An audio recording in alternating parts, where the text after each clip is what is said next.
हाय, hello, नमस्कार. Shri Swami Samarth homemade फूड्समध्ये आपल्या सर्वांचं स्वागत आहे. आणि हा आहे कढीपत्ता, जो औषधी गुणांनी भरपूर आहे आणि आरोग्यासाठी अतिशय उत्तम लाभकारी आहे. हा कढीपत्ता रोजच्या खाण्यामध्ये आपल्या पोटात जायला हवा, म्हणून मी ह्या कढीपत्त्याची आता चटणी बनवणार आहे. सुकी चटणी, ड्राय चटणी ह्याची होणार आहे.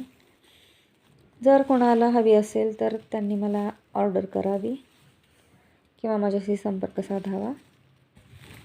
आता मी याला स्वच्छ धुवून सुकवून ह्याच्यात काही महत्त्वाचे सिक्रेट असे इन्ग्रेडियंट्स मिक्स करून याची चटणी तयार करणार आहे, जी आपल्या जिभेची चव वाढवेल, तसेच आपल्या आरोग्याचीही काळजी घेईल. जर माझा हा व्हिडिओ आवडला असेल तर लाईक अँड सबस्क्राईब करा. धन्यवाद.